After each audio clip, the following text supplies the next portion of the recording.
Please welcome Persistent Universe Game Director, Tony Zurovec. I had to give some real thought about what it was that I wanted to discuss while I was out here.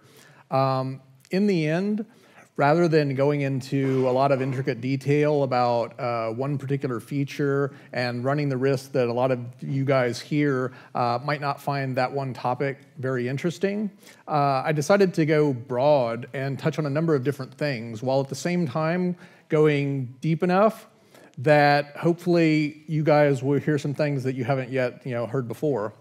Ultimately, the hope is that you'll come away with a more comprehensive understanding of what we view as the next tier of priorities for Star Citizen's persistent universe.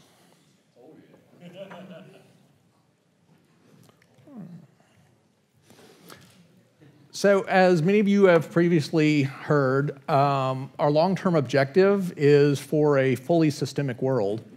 And what this means is that we want a dynamic, logical environment with a completely consistent set of rules that can intelligently adapt to whatever players throw at it to ensure that the level of challenge is always going to be appropriate.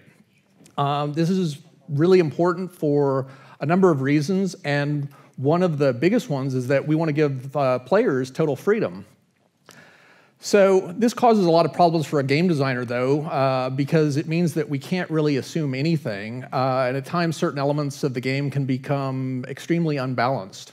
So, for example, every player might simultaneously decide that they want to live the life of a pirate and start attacking cargo freighters that are ferrying platinum from a refinery to a production facility. So if everything were to remain static, if the game couldn't appropriately compensate, it wouldn't feel like our real world, and it definitely wouldn't feel very fun. What you'd really expect instead would be a lot of changes as players started to go that route. Those cargo freighters should demand higher fees to travel into such a dangerous area. The price for an armed escort should go through the roof, which should, of course, entice a lot more players and NPCs into going out and actually serving as security. So miners should react to these elevated prices, of course, by trying to find and produce more platinum. And in the end, this is really just basic supply and demand economics. And the effects that it generates serve as counterweights to the pressure that the players exert. They're essentially attempts by the system to compensate for these imbalances that occasionally take hold. And so this algorithmic content, of course, can sometimes feel a bit formulaic if you take it too far, when that's all there is to a game. And that's why we're layering on a lot of custom handcrafted content onto that systemic backdrop, unique characters, specific challenges, and a lot of very intricately detailed areas that artists are spending many, many months crafting. So setting up an algorithmic system like this means that we need to be able to objectively evaluate an item's value. And this has been a real problem for us in the past because the original ship and item prices were pretty arbitrary. They were really just best guesses that were made at the time. Starting with 3.3, however, we've moved to a model that allows us to much more precisely define what's required to produce an item, including everything from the type and quantity of materials, the amount of labor that's going to be involved, the production technology, the factory capacity, the amount of time that will be required. And these pricing changes are going to ripple through the entire production pipeline. And this is crucially important to us because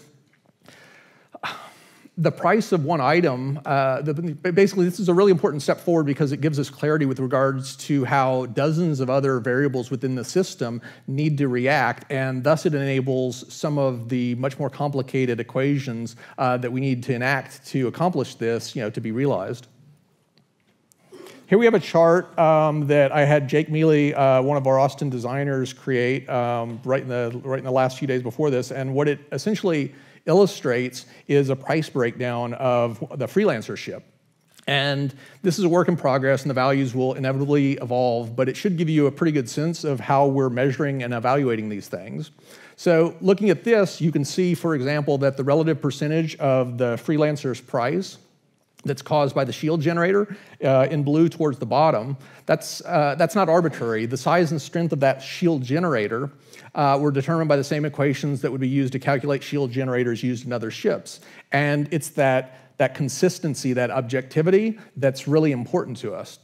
And what this means is that if something like the price of a commodity used in the production of that shield generator, or maybe what a unit of labor costs at the factory where they're produced, if that changes, we'll be able to precisely calculate what that means for the price of both shield generators, freelancers, and anything else that uses those elements within its production. And this is basically just another view of that same pricing model showing off a half dozen ships being compared. The proposed price you can see at the far left, and you'll start to see some of these rippling into the game here relatively soon. This more objective way of looking at ships and items is also really beneficial when we're trying to ascertain what kind of capabilities we want to bestow upon a new item, because it allows us to easily visualize where there may be gaps in the offerings that would make a lot of sense to fill. And there are some additional benefits to this systemic approach. At the top of the list, I would say, is the fact that it's intuitive. You basically just tend to expect that if there's a shortage in something, that prices are going to rise, and that if there's a surplus, that prices are going to fall. You won't typically have enough information at your disposal to know exactly how a change in price in one thing or another will ripple through the economy. But at a macro level, you should be able to intelligently infer quite a bit. And this actually leads to another major positive, which is that systemic systems tend to reward very clever gameplay. Basically, behavioral changes tend to, without trying to go too deep into this, behavioral changes tend to often lag behind an economy, which in turn leads to boom and bust cycles. And this happens in the real world all the time. If you think about copper, for instance, if worldwide demand for copper were to jump dramatically tomorrow, then mining companies would add an extra shift in order to be able to compensate, to allow them to ramp up production. And if demand were to still outstrip supply, then they might think about bringing on more workers, but that could take months before they actually get these guys hired up and trained. And if a demand was exceptionally robust, they might even consider searching for new mines, constructing new refineries, and things of that sort. But at that point, you're really talking about many years before that additional production capacity would actually come online. And the reverse, of course, is true as well. Overcapacity tends to lead to prolonged down cycles in prices. And these natural swings in prices, they can make life very difficult for the unprepared, but clever players are going to see tons of opportunity. So if you're a miner focused on copper and the price tanks, you've got lots of different options. You could always, of course, change to a different occupation, take up bounty hunting or something completely different. You might cut back on what you're willing to pay combat escorts or eliminate them entirely on the presumption that since the ore you'd be carrying is fetching less, pirates would likely be less attracted and you're less drawn to you. Or you might try to focus on increasing your efficiency by turning your attention to higher quality mines so that you could basically attain more value, realize more value with fewer trips, which basically means less fuel, less time, less crew costs if you actually have that, et cetera, et cetera. Another option, one of my favorites, would actually be speculation. You could always continue to extract whatever material you're focused upon, but rather than actually selling it into the open market, you might just go and rent additional cargo storage space and store it. There's a cost and there's a risk to that, though, in that that storage space doesn't come free. And so you're basically making an investment on the presumption that prices are going to bounce back within some sort of reasonable period of time. But in the end, these are all just alternative ways by which different players will choose to deal with the inevitable modulation of prices that you get with economies that tend to behave fairly realistically.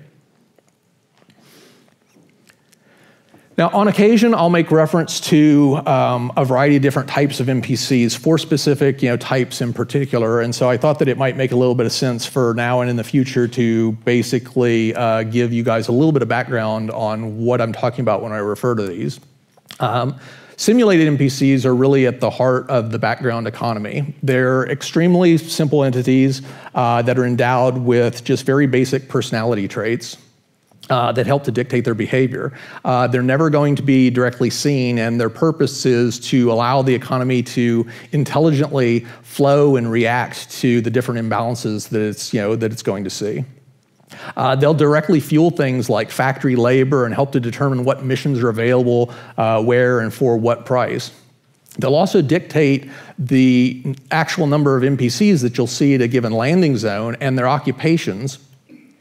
Their actions are also going to provide inputs to the so-called probability volumes that so that what you see in a given area is truly representative of what you should be seeing if you could actually, delve down into this little virtualized world. Probabilistic NPCs are much closer to the actual game. They're handled on the back end, and basically the NPCs that they represent, they're not technically NPCs at all. They really are just probabilities. This functionality has actually been in the game since 3.0, but as of right now, designers still dictate their contents by hand. And as noted above, this is actually going to change when simulated NPCs start to come online. And this entire concept is basically a large optimization that allows us to track key elements at the level of detail needed without impacting anything that any player could actually ever see.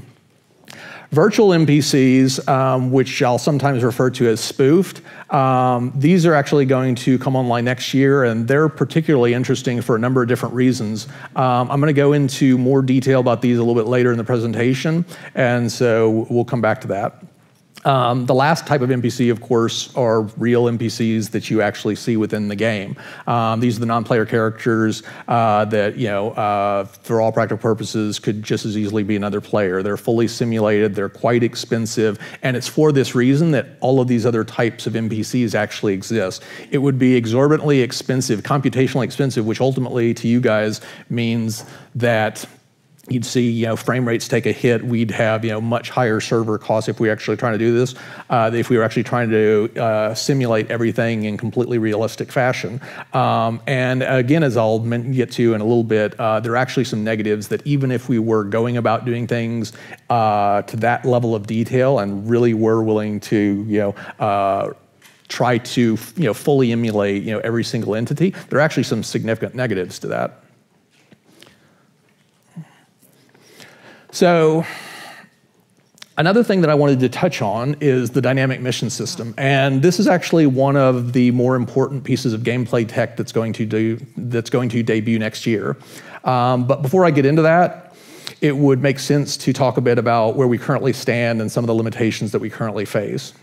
So right now, all of the mission content that we have within the game is completely static. There's no way for the designers to control how many of a given mission is available at a given location or the price or anything of that sort. There's also no way for them to automatically customize those missions based upon the current state of the economy. Now, the designers have, valiantly attempted to circumvent some of these limitations as best they could, but the reality is that they've just been missing a critical piece of the puzzle.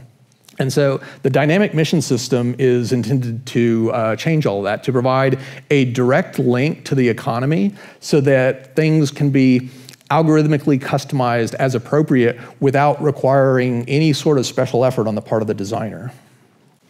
And before I get too far into this system, though, I want to define one more term that's going to occasionally pop up and that you have probably heard quite a few times just in various chats on the website. Environmental mission scenarios are created via subsumption, very much like normal missions. One key difference, though, is that they often don't have explicit objectives that you're intended to accomplish. They're used to basically create the world that should just be going on around you, but which we don't actually construct unless you're there to actually see it. These scenarios are instantiated via probability volumes, which are basically regions of space that define the likelihood of encountering different things. And it's within these volumes that the probabilistic NPCs I mentioned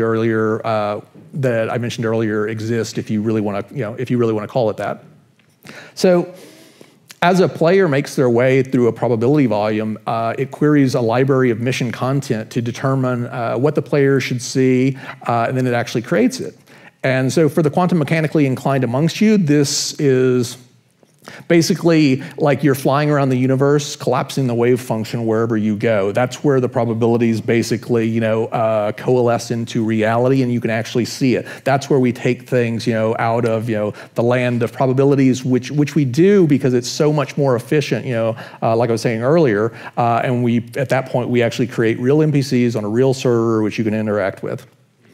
So a volume might indicate that there's a certain chance of encountering a cargo freighter and a slightly smaller chance of encountering a pirate.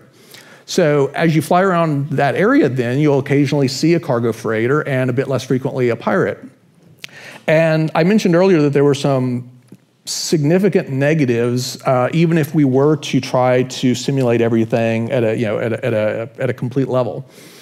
So one of the benefits of this approach that we're doing, besides being a really effective optimization, is that it allows us to highlight what I'd call the interesting moments.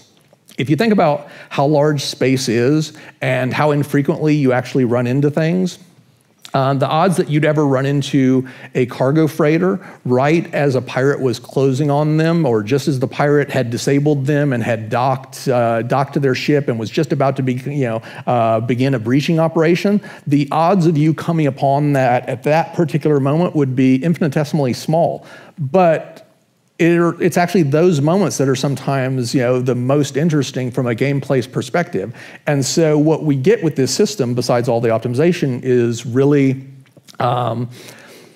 just a natural predisposition towards a higher than normal, frequency of that type of thing happening. So getting back on track a little bit, the dynamic mission service serves as an intermediary between the game servers and the universe economy service, periodically querying the simulated universe and then using that information to modify all sorts of things that the players will directly see and experience. And this means that missions will start being offered only at locations where they're actually needed, where there's a legitimate function that the economy has determined needs to be performed, and that the prices offered will be justified by what's currently happening within the world. So the dynamic mission system is also going to allow for a lot more intelligent customization of missions, which in turn is going to equate to a lot more variety. And this won't just be the case for the missions that you explicitly accept, it'll also carry over to environmental mission scenarios. So right now, when a probability volume instantiates one of these environmental mission scenarios, the content is totally fixed. There's no way to customize anything based upon the current situation at that particular moment. With this system, though, we'll be able to start doing things like dictating the type and quantity of cargo, whether a cargo freighter should have escorts, a ship's current level of damage, and all sorts of other things based upon what makes sense in that area. And this is probably kind of an esoteric concept, but to give you a better understanding of why this is a really powerful concept, I'll go into a quick and very simple example. So imagine that there is an asteroid field with a lot of very valuable resources and a distant refinery, and thus there's a lot of back and forth activity. There's basically mining ships that are heading, from the refinery out to the asteroid field, extracting value, and then heading back with the full cargo hold. So between those two locations, there are also a lot of pirates. So there are a lot of things that you can or that you should be able to infer about this scenario, all of which the dynamic mission system is going to help automatically resolve. So if you were to fly between the asteroid field and the refinery, you'd of course expect to occasionally encounter a miner, sometimes encounter a pirate, and sometimes both. However, if you ran into a miner heading towards the asteroid field, you'd expect that their cargo hold would actually be empty. They were heading there to go stock up. Similarly, if a miner were heading back towards the refinery, you'd expect that their cargo hold would not only be full, but that it would be loaded up with whatever commodities were present within that asteroid field. And pirates obviously would logically focus on those miners that had something of value, such that you'd expect miners on the way to the asteroid field to typically be in a completely undamaged state. When they were basically heading in that direction, they had nothing of value. And those that were heading back to the refinery that you encountered would sometimes be much worse off, which would effectively reflect the fact that they may have already tangled with some pirates and just managed to get away. And so if you ran into a scenario where a pirate ship had disabled a freighter, docked with it, and it was getting ready to or already breaching, you'd also expect that the freighter must therefore have cargo, be returning from the field, or else the pirate would have logically tangled with with a completely different ship. So the dynamic mission system is going to allow us to customize a lot of this content automatically, so that the things you see are completely logical in nature without the designers having to do any special work. So one more big one to hit here, which is mission spoofing. That's another major feature that the dynamic mission system is going to expose. I've spoken a good bit about how a lot of stuff doesn't really become real. It doesn't start getting simulated by the game servers where it's really expensive until there's actually a player around to see it. Prior to that, things are kept in a much more efficient state. But there's one big problem with this approach, and that's the fact that some NPCs, even the ones that aren't near a player, have a legitimate need to exist in something more than just probabilistic form at significant distances from players. And that's because of the service beacon. So the dynamic mission system is going to query the probability volumes to determine the frequency and specifics of service beacon requests. This would equate to NPCs that are asking you for a service. In other words, you may be getting a call from a guy that's far away, and we don't want to, once again, go to all the effort of creating him until it's really necessary. And so what the system will do is effectively spoof those offers. It will create a little virtual NPC. That NPC will be able to fire commands through the normal communication network, and what you'll see will look and feel just like a request from any other player. It's only at the point that the beacon was actually accepted, when a player agreed to provide the service that the NPC was requesting, that the system would actually transform this spoof, this lightweight NPC, into a real NPC with which you could actually interact. And this might seem like a lot of effort, and it is, but it's really necessary, because the reality is that most of the service beacons that are going to get dispatched throughout the system will never be answered by a player. They may effectively be canceled by an NPC that decides to take it.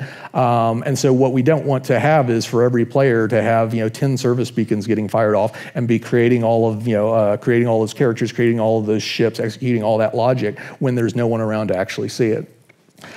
So there's one other thing here that I wanted to talk about, which is the focused NPC generation. And basically this applies to players, well, it applies to two different things. The first thing is actually players with a large price on their head are inevitably going to attract bounty hunters, and they're not all going to be players. These NPCs are handled a bit differently because they have actual purpose, and when they finally run into you, it's not going to be a random encounter, and thus they're not particularly good candidates for the normal random probabilistic distribution within a probability volume. So you can think of them a bit as ghost NPCs that quietly track you around the universe, following any breadcrumbs you're leaving, and doing their very best to find you. Once the system has determined that they've succeeded, they'd arrive on the scene, finally get converted into a real NPC, and engage you just as a player might. This focused NPC generation also plays a role in the creation of NPC service providers. And this is, to some degree, the mirror image of what I discussed a moment ago, but this time it involves the creation of an NPC in response to your requesting a service. In such cases, the dynamic mission service will query the probability volumes to determine whether an NPC would respond, and if so, they'd be instantiated and directed towards your location. So this is effectively what would happen when you're requesting combat assistance, or you're requesting passenger transport, or you're asking to be refueled or repaired, and no players take the call. So at that point, what the system is going to do is effectively query all of the NPCs that would theoretically exist within that area and determine whether or not any of them would actually be interested, and if so, it's at that moment that they actually become real. So the next thing up is the law and order system. We're going to be making a lot of changes to the law and order system over the next year, but before getting into that, it probably makes sense to give a quick recap of where we currently stand. So at the moment, we currently have the concept of a global criminal reputation, which is a bit like a rolling history of your criminal actions. It can't be altered except via time and the actions that you do. We also have a wanted level, and it increases whenever a crime is committed within range of an operational comm array, and it can be removed by hacking a terminal or by getting killed by AI security or a bounty hunter. And lastly, if a bounty hunter takes out such a criminal, you immediately get paid. So there are a number of problems with this system, and we'll get into a little bit of detail. So the new law system is going to revolve around the concept of these hierarchical jurisdictions. And a jurisdiction is basically just an area that defines its own set of laws or which adds or extends the laws of its parents. So you might think of the UEE as the federal government, Crusader might be considered a state, and Port Olisar could be considered a city. The laws of the UEE would certainly be within, in force within Port Olisar, but Port Olisar might go a bit farther and prohibit the possession of certain substances within its jurisdiction. And each of these jurisdictions are going to maintain their own criminal database, and it will be accessible to all law enforcement, all AI security and bounty hunters that are registered within that jurisdiction. And here's a list of some of the crimes that we've been debating. Theft would, of course, just be taking something that doesn't belong to you. Manslaughter, killing without malice. A good example of that would be a bounty hunter that's in the process. They're in close proximity to a bounty, that they're actually after, and they inadvertently kill someone else. In that case, you can kind of infer that they probably didn't do it intentionally, and thus the penalty should be a lot less than something intentional like murder. But it might involve something like temporary ejection from the Bounty Hunters Guild, et cetera. And this is intended to discourage bounty hunters from getting too careless when they've basically been authorized to go after people within these secure zones. Next up would be illegal mining, and that would really just equate to extracting resources from a parcel of a planetary body or moon that you don't own, that it belongs to another player, or perhaps it belongs to the government and it's not been opened up for public mining. Illicit cargo, that would involve transportation or possession of a material that's deemed illegal, maybe an addictive drug or a volatile compound that requires a special license to transport. Smuggling would involve the transportation of intentionally hidden goods that are either stolen or illicit. Murder would, of course, be one of the more obvious ones. It just involves, the outright killing, of a player within a secure zone for no justified reason. False ID would basically equate to you using a kit that allows you to throw off a false signature so that when you're actually scanned by others, you can basically, give them a sense that you might be law-abiding. Quantum interdiction and dampening, those would relate to the illegal creation of a field intended to inhibit quantum travel, which of course is a tactic that's going to be very popular with pirates looking to snare their prey. And each of the laws within these jurisdictions will be able to be associated with a penalty, and this can be anything from as minor as a fine that might elevate to a bounty if you don't pay it on time. It could result in bounties, and there are two different bounties. There's the dead or alive variety, and then there's capture. Capture would typically apply to some of the less serious crimes, smuggling, to where you weren't actually causing bodily injury to someone.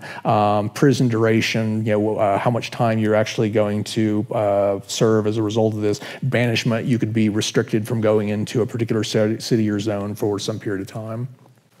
Now, the law system relies upon security forces being able to ascertain whether an individual has a criminal record, and this will be handled by various forms of scanning. So the quickest and simplest type of scan is for ships, and it's somewhat akin to basically running a license plate. The next up would be the FPS variant, and this requires you to be in close proximity to another character and to have a view of the character's face. Security forces can, of course, do more than just try and identify a known criminal. They can also try to detect crimes that are still in progress. To that end, ships will be able to be scanned for more than just the license plate. A deeper, more time-consuming scan, one that requires a bit more player skill, can return the quantity and type of cargo on board. And this will also be of value to pirates who want to basically know whether or not a freighter has anything that's interesting before they actually move in to engage. Upon verification of the presence of illicit cargo, a bounty would be automatically issued if it didn't already exist, and the security officer would then be cleared to engage as appropriate. And then there would be a still deeper, more time-consuming, more skill-requiring scan that would allow you to, effectively detect smuggled cargo. There will be few NPCs and probably few players that are actually going to master that, and thus, in general, smuggling will typically be a relatively safe, occupation, except in the most secure zones. All of these scans are, of course, detectable by the target. With more skillful scanners, less likely to be noticed. As with the current system, security forces are spawned via environmental mission scenarios, and thus encounters with them are purely by chance based upon the density of security in that area. And these forces aren't immediately hostile. It's similar to just running into a cop while you're driving on the streets.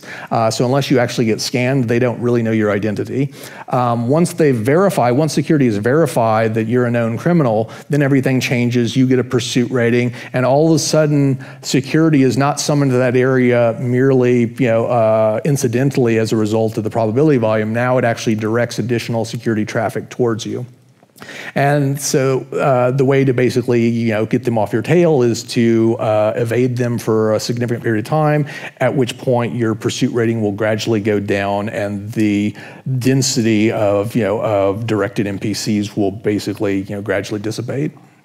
The last thing I wanted to go into on the law and order system is prisons, and they're going to effectively serve as additional deterrent to committing crimes within lawful areas. And I can't go into too much detail here since we're still working out the details of exactly what type of gameplay you'd experience while confined, and I'm sure we'll start out fairly modestly and then gradually ramp up the ambition. We definitely want to have some interesting characters and missions within the prisons, which can in turn open up some interesting doors on the outside. Manual labor to reduce your prison sentence, penance for being bad, is also pretty high on our list. Players with a bounty on their head that are captured or killed would be immediately transported to prison, and the duration of their sentence would depend upon the number and severity of offenses. We're also going to wind up introducing some anti-theft devices, because right now it's far too easy to basically steal these enormously expensive ships that represent a tremendous store of value. So we'll likely implement things along the lines of a security pad that would either require a significant amount of time or some hacking skill for you to bypass, or a physical key that resides on your body, which basically means someone can't actually start your ship unless they, at the very least, first take you out and then search your body. We're also going to make it substantially more difficult for you to fly these stolen ships throughout the system. And by that I mean players with stolen ships are going to become much less able to frequent a bunch of the shops that provide refueling repair services. So they're therefore going to have to head out to the criminal areas, the lawless areas, in order to take care of a lot of those types of basic operations. And of course, the prices out there are going to be more expensive, and there's also just the added hassle of making the journey. So after talking so much about the law and order system, I think it probably only makes sense to give you guys a little bit of a sense as to where we're headed with bounty hunting. One of the first few things you're going to notice once the dynamic mission system starts to come online will be the directed NPC bounty hunters. And I spoke about this a bit earlier in the dynamic mission system section. But these bounty hunters won't be dependent upon a probability volume to spawn them, and their capabilities and frequency are going to increase as the price on your head grows. Many jurisdictions will have a resident bounty hunting guild, and there are a lot of benefits to registration. There are also going to be some costs. Some will require a certain level of reputation in order for you to join. Some will require a recurring membership fee, and others may require you to maintain a certain quota of bounties. One of the largest benefits to registering is that you'll gain access to a mobiGlas bounty hunting application that can show you a wealth of information about that jurisdiction's criminals, including their names, crimes, bounties, total reward being offered, and most importantly, their last known position and ship. And this information is updated in real time so that once you're registered as a bounty hunter, anything that detects the presence of a known felon within that area will be automatically broadcast to you. And this all kind of goes towards, in the direction of making life, more difficult for people that are going out and committing these crimes, and then basically trying to wander, around through secure systems. One of the nicer aspects of the new system is basically that it's going to eliminate the need to manually accept individual bounties. Now you're just going to automatically be registered. You're going to automatically have knowledge of any bounties that are known by that jurisdiction. It's also going to improve navigation. There will be no more clumsy going to the star map and trying to basically pick whatever zone or region is closest to the last known location of your target. One of my favorite features is actually quantum trail tracking, and that's not just a feature for bounty hunters, but they're certainly going to use it a lot. Whenever a player jumps from one location to another, they're going to leave a trail that, with the right equipment, you'll be able to see. And this means that if your bounty or whoever you're chasing manages to jump away, you'll be able to follow them.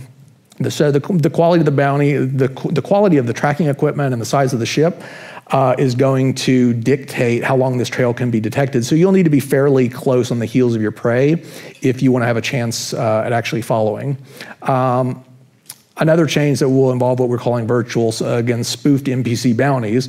And this is similar to the ghost concept that I mentioned before, except in this particular case, the spoofed NPCs are your targets. And so you can think of it as you're registered as a bounty hunter. Of course, you'll be tracking the players, but we're also going to have a lot of NPCs, that we don't want to truly have driving around, flying ships, doing all of this expensive stuff unless there's a player to see them. And so you can think of them as just little point-like entities that can move from location to location, occasionally tripping the security alarms so that you can actually follow them. And they'll generate everything just as a player would in terms of they'd go to a system, then you may wind up seeing them trip a facial ID camera at a particular area. And if you get there quickly enough, there would actually be a good chance that they'd be in that location. If it turns out that they're not in that area, then you may see a quantum trail that's been left by this little virtual entity.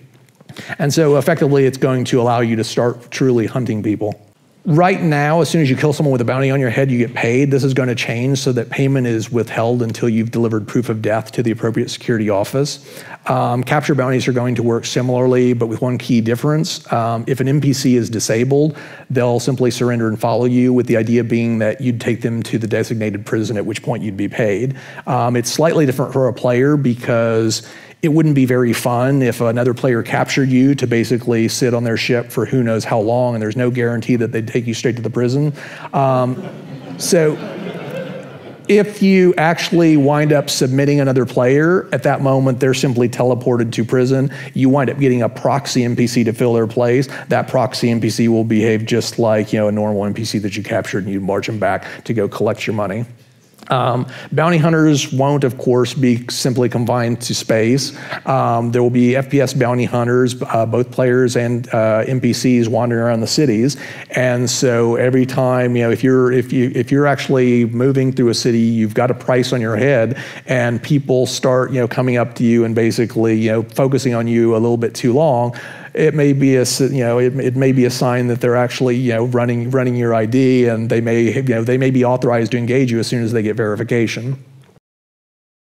Also wanted to talk a little bit about salvage. Salvage revolves around the extraction of bits of value from a ship. And there are three distinct methods of salvage. The first one is component extraction, and that simply involves the removal of components from the ship. This may require bypassing a security system to gain access to the module, or cutting the items from their fixed housings. These components will often be small enough to be carried, and thus significant value. Power generators, shield generators, batteries, and things of that sort can be gleaned from these ships with enough trips. Data extraction involves transferring electronic data from the ship to another medium. Some forms of data can only be copied if the original is destroyed, enabling only a single instance of that data. Some data may require decryption before it's accessible. Some tamper-proof systems may limit how many attempts you can actually make at decrypting it, et cetera, et cetera. There are many different types of data that will be, that can be found on a ship, and I'll detail a bit more of those in a few slides from now. The last and most visual method of salvage is hull scraping, which essentially entails using a salvage beam to vaporize the outer hull of a ship and collect that material in storage canisters. This is very similar to mining, except the materials extracted can occasionally be in purified form. And so I included a video, it's from a couple years ago, just to kind of illustrate the concept. And basically, this is just the damage texture, which is very, the same basic tech that we're going to use to extract it. So you could think of it as salvage for the hull scraping would be equivalent to this combined with the mining arm and tractor beam that you see in mining right now, to where you're literally just ripping the exterior hull, and therefore different ships will have different materials, and therefore different quantities of value that you can pull from this in this fashion. And the last thing I wanted to touch on today is actually discovery. And this is one of my favorite occupations and involves the acquisition of what I would call locational information. These packets of information can be procured via various methods. They can be actively sought out via scanning. A long-range scan from orbit might indicate that some valuable commodities are present in a given parcel of land, but with a good amount of uncertainty as to the quantity. Information can also be obtained by chance. You might simply be flying around in deep space and come upon a previously undiscovered asteroid field. Perhaps that's what pulled you out of your quantum travel. You can also engage in analysis, say, for example, by inspecting a parcel of land up close and personal so that you attain a level of certainty you wouldn't be able to achieve from a long-range scan. And so you can think of discovery in some sense as the grease that allows other occupations to function and or focus. Salvage ships need to know where there's something worth salvaging, and a lot of miners will want to focus on the actual process of extracting value rather than the very different skill set that will be required in terms of finding those materials. There are a lot of different types of locational information, and some of those allow for successive deeper layers of discovery, sometimes increasing the value dramatically and other times rendering the find completely worthless. A chunk of metal determined to be a wrecked or derelict ship that was found via a long-range scan might have a very small amount of value, but not nearly as much as if you actually took the time and ventured closer and verified the type of the ship and its current state, whether it had already been stripped down, in which case it would have no value, or whether it was operational, in which case the value would be worth quite a bit more. Similarly, the discovery of a previously unknown asteroid field or a comet wouldn't be worth a lot, although verification that they contain valuable resources that are currently in high demand could make their value skyrocket. A planetary body or a moon has millions of parcels of land, and close inspection of a parcel enough to verify that something of value is present would also result in the creation of a bit of information. And lastly, a stable intrasystem wormhole that allowed a lot of travel time to be saved would often find a willing market. And there are other things, geysers, nebula, et cetera, that will be of various interest to scientists, tourists, tourist NPCs, things of that sort. And these packets of information that you collect are stored within a dedicated mobiGlas application and allow you to share that information with other players and organizations. And it's important to note that the value of information degrades over time. So if you were to find, say, a rich deposit of gold on the surface of a planet, and gold was currently had a very high market value, then that very recent information would have a lot of value. If on the other hand you sat on it for a week or 2 weeks, at that point it's not worth very much at all, because you don't know whether or not that gold has since been extracted, whether it's actually still there.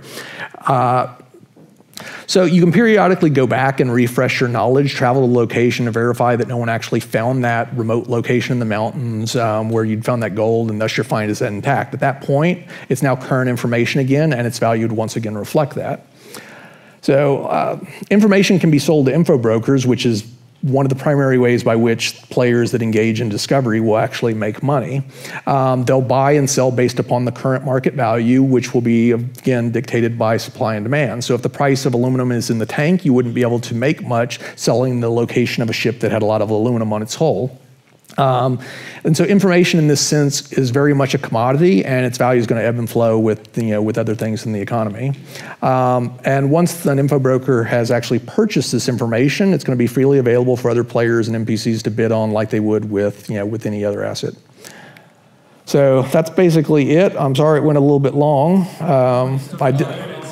Say again? Still got 10 minutes, man. Wow. I thought it went long. Well, what we could do is we could basically, so what we have right here is Jake Mealy and Rob Reininger, two of the Austin designers. As I mentioned earlier,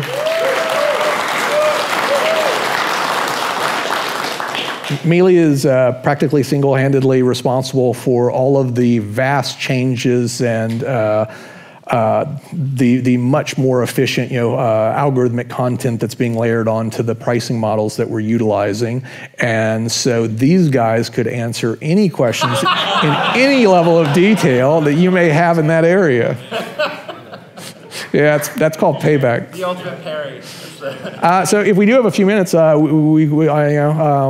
we could answer a few questions. If anybody's got anything. Sure. With the prison, are you looking at online time or offline time? Can I be a bad guy, go to prison, log out, log in my alt until my prison guy serves his time? Are you seeing, what's your vision of that? I would lean towards thinking that it's probably just constant time, but again, the prison itself is still in the relatively early stages. There will be a lot of iteration. Like I said, we'll like we do with a lot of things, we'll start out relatively minimalistically, and then we'll gradually expand out. Some of the bigger questions that we're facing in terms of the prison stuff is how do we make it fun? Exactly what type of gameplay are you engaged in there? Because it's a confined space, and we know that we want to have the potential to meet interesting characters. It'd be almost like if you go back, a year and a half ago to where we had Area 18, and you were confined to that space. And so imagine that space, and you've got you've got gangs in there, and you can actually associate yourself with one of them, and that relationship translates to when you actually get released to the outside. And there would of course be the potential to actually escape from prison. And so there's a lot of potential that would really just be doing the same stuff that we're doing in a lot of other places. I mean, you build up a personal reputation with other characters within the game already. This one is again, it's something that. We don't expect the average player to be getting locked away for long periods of time because we don't expect the average player to be committing lots of crimes in secure zones. And sure. That's for the NPC technology. Would that be helpful for, I guess, in two specific cases, being a bonding merchantman seller that's going to a planet and wanting to sell you wares? Would NPCs become aware of your presence? So you're talking about whether if you had like a price on your head and you're basically moving into? If you're selling goods as a bonding merchantman owner, that's it. You land on a planet. Would NPCs just start to hear that there's a merchantman? Yeah, that's basically exactly. It's like so. What you would wind up having is these probability volumes that I mentioned earlier. They effectively give us a mathematical description of what you would potentially see. And like I said, so we are actually, or we will be, simulating these things, in more precise detail, like these little point entities. But once we get over to the game side, what we don't want to wind up doing is having to compare, for example, the location of an individual ship with, 1 million or 10 million different NPCs and trying to infer stuff there. And so the probability volumes are really a pre-processing step that's performed in real time that takes this background information and makes it easily digestible for the game so that, for example, this has been happening for quite a while within the game already to where every time you jump, what we're basically doing is casting your path through the universe and plotting your course through all of these probability volumes and figuring out where you would actually run into a particular entity. And this is all dictated right now, like I said, specifically by the designers going in and hand setting this stuff. And so the next step is basically hooking that stuff up to the back end economy so that we can start to feed real-time information to these volumes so that the quantity of pirates, it ebbs and flows based upon what's actually happening. Sure. With regards to the salvage mechanic, you mentioned that you at some point in time you would be able to get possibly components off some of these salvage ships. do you foresee the ability to get military grade, certain components of military grade is the first question, and thereby being able to update your own ships by interchanging some of the salvage components?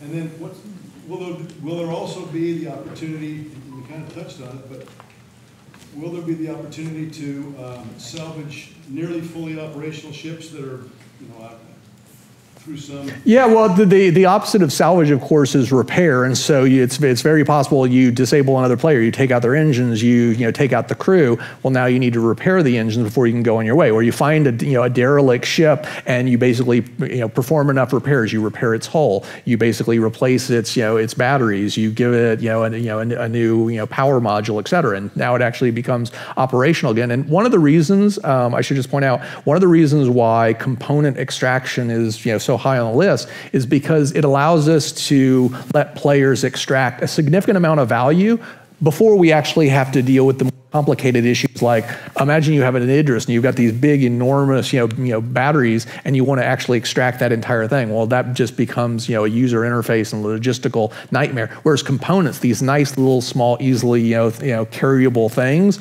it's a very simple way for us to allow you to go onto a ship, bypass the security systems, cut off these things, and extract maybe not all, but significant chunks of the value in this manner. Data is the same way. So you can have ships that basically have the location stored on them, just like I was mentioning on Discovery. You can have a ship that has within its database that you can extract, that you can salvage, the location of a comet. Now you go verify the comet and actually see what its current state is. The hull scraping is just another way to basically pull a good chunk of the value of its hull plating and stuff off. And so the reason why those three are at the top of the list is they're the most straightforward and quickest ones to implement, and we want to get the basics of some of these things running as quickly as possible so that we can start to iterate on them and basically broaden the number of things that players can do within the game. All the best. With the Discovery location data, do those locations exist temporarily as long as the player has the data? Or are these locations that are permanently, like new places to explore, discover, people to come back? Yeah, they're actually dynamically created, but as long as you retain knowledge of them, they would basically continue to exist. In other words, I'm flying, from point A to point B, or I'm doing a scan, and I actually locate, a new asteroid field. That asteroid field wasn't necessarily, always there. It was created, randomly. But now that you know about it, and you can think about this logically as being,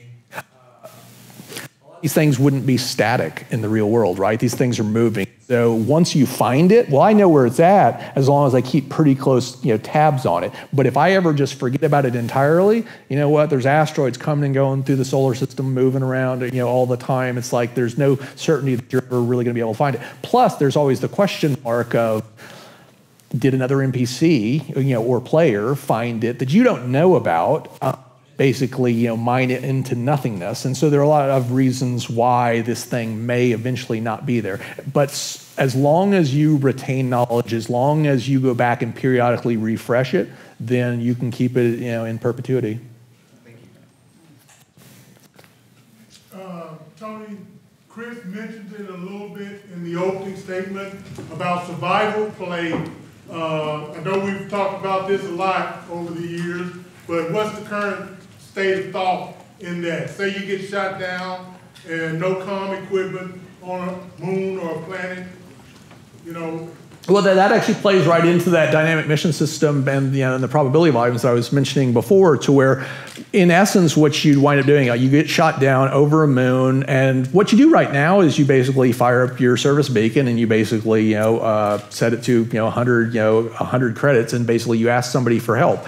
The problem is that if you're off in some distant moon or whatever the case may be, there may not be a player around you, or maybe the players that are on the same server as you are too far away, or maybe they're engaged in their own missions. And so what we want to do, is basically allow NPCs to start to participate. And so if you're on that moon and you need transport, and you basically throw that request for assistance out there, and no players assist, what the dynamic mission system would then do is query all of the nearby probability volumes and determine whether or not any NPC NPCs would actually be interested in helping you, and that would depend, largely upon, again, what they're doing. It's like, maybe your price is too low, so you're not interested in them. But if you get the price to the right point, you will eventually pull one of those guys in there. And this, again, it's a capability we don't have right now because there's no easy or effective way for the designers to tap into it, and that's why we've got a lot riding on this thing, and we're so anxious to basically get it in as quickly as possible. Is the survival mechanic any deeper? Have we thought about that? Going into the fact that you don't have any water, food, such and such, so and so. Yeah. Well, we've got thirst and hunger is actually on, one of the things on the list that we've got slated to deal with next year, and this would be the same thing for for all the NPCs, to where you'll actually start to get you'll need to basically you'll need to basically drink, you'll need to eat, you'll need to do all of that, or else you'll very gradually, because we don't want to make it too annoying, start to suffer various deleterious effects. Sitter? Question about simulated NPCs. How many, on your backend database, how many variables and arrays are you maintaining just to keep that dynamic information stored so that you can calculate those probability volumes? At any given time, the spoof ones are actually going to be fairly minimal because they're not really created except as necessary. In other words, most of the time, so the eventual idea is to be simulating 10 or 20 million of these so-called the simulated NPCs, but they're very, very lightweight, don't need to be updated. If it's when you're talking about that simulation, you're not doing 60 times a second, you're not doing 2 times a second, you're updating these guys once every 5 minutes or so, because it's not as if these simulated NPCs change their occupation on a second by second basis or anything like that. And so what you wind up having is a big repository of these characters that periodically reevaluate and decide, do I want to keep working at this factory, or is there something more attractive? Well, if I leave the factory and I decide to become a miner, what am I actually doing? Oh, well, if he's doing a miner, then all of a sudden there's a demand for more fuel in that area. And if he's not working at the factory, that means all of a sudden that the rates for factory workers, you've got one less NPC that will actually be available to supply that, which means the cost of things that depend upon labor, in general would go up. I mean, one NPC would never really matter. But you get the point. I mentioned also earlier that these simulated NPCs would have a direct impact on the things like the number of NPCs, the occupations that you see within the game. And by this I mean, so if we're simulating, say, 100,000 distinct NPCs, simulated NPCs on the back end, then this may translate into 100,000 divided by 1,000. So you wind up with, that's 100 NPCs that you'd actually see walking around. And there would be all of your normal persistent characters, your bartenders, your shopkeepers, that are actually very specific characters that have particular lines of dialogue recorded for them. And then there's all of the so-called background characters. There's the window shoppers and the tourists and the blue collar workers and and all of those sorts of guys.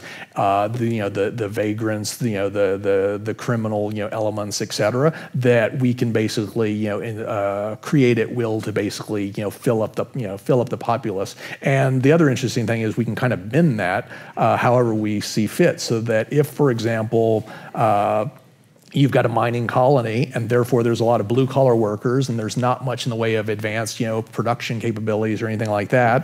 And all of a sudden, the asteroid field that's near that area winds up getting depleted. Then all of a sudden, there's very little ore being brought in and being utilized, et cetera. And so what you would logically expect is lower per capita income, less employment, more crime, and what you'd wind up seeing over time would therefore be more of these simulated NPCs shifting their occupation from employed blue-collar worker to criminal element, et cetera, et cetera, et cetera. All the way to the back. Question just in general about automated vehicles. You could apply the same AI logic to vehicles and ships, and rather than have a simulated human piloting the ship, you'd have an AI representing an autonomous ship piloting the ship. Yeah, that's an interesting one, and I actually cut it because I was trying to not get too crazy on the time, and they're already giving me the sign here. I had a whole section on multi-crew, which we now have we've talked about multi-crew for a long time, and we've never gone into precise detail about exactly what that meant and how are you going to interface, with it, how are you going to hire guys, how are you going to dictate what, what they did, et cetera. We have enough clarity at this point to where we can talk, pretty precisely about that, but that's really, that's an hour-long talk in and of itself.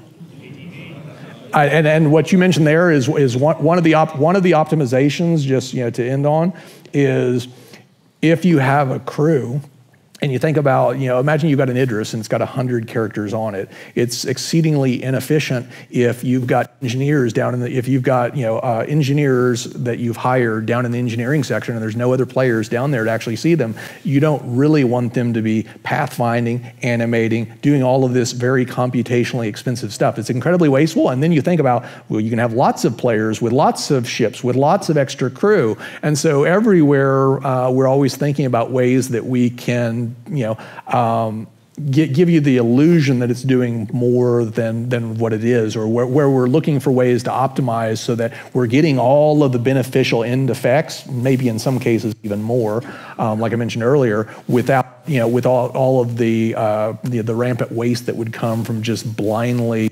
doing some of this stuff. One of the things we've been looking at is basically a couple of different levels of basically tapping down on the NPC functionality so that you would still get all of the behavioral benefits of having an engineer down in the engineering section. He would still repair things at the rate of speed that he normally would. He could still be injured if there was damage done to that part of the ship, but we're able to basically turn off some of those high fidelity, animations, pathfinds, stuff like that are really only of benefit if a player's there. As long as they perform as they would if you were watching them, in another way, there's no reason to do all the extra work.